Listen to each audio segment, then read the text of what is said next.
Apache Spark helps you work with big data faster than traditional systems. Through its distributed processing engine, Spark achieves distributed processing through its architecture, which is built around a concept called a cluster. Let's look at each component of a cluster individually.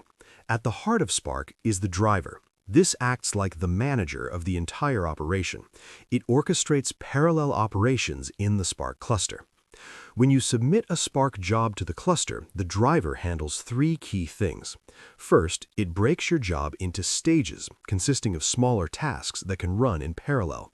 Next, it sends those tasks to workers, and finally, it manages the results. When the tasks are complete, it either collects the results or orchestrates writing it directly to storage.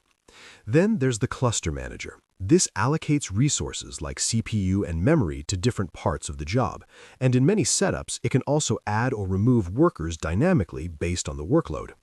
Common cluster managers include Yarn, Kubernetes, or Spark's built-in cluster manager. You also have executors running in the worker nodes. These are the machines that do the actual heavy lifting. Each executor is responsible for executing tasks assigned by the Spark driver, performing data operations such as reading, transforming, and writing data, caching intermediate data if required, and communicating with the driver and other executors when necessary.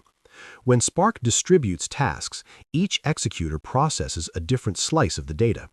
Both the driver and the executor processes work in Java virtual machines. This parallelism is what makes Spark so powerful. The worker nodes contain slots. The number of slots is dependent on the number of cores and CPU in that node. Each slot can run one task at a time. So, for example, if an executor has 4 cores, then it can handle 4 slots, meaning 4 tasks can run in parallel on that executor. If all of the worker node's slots are handling tasks, then the cluster manager can provision another worker node to process that task, depending on how you've configured the cluster. So, in summary, you have the driver managing the workflow, executors performing the tasks, and the cluster manager overseeing resource allocation.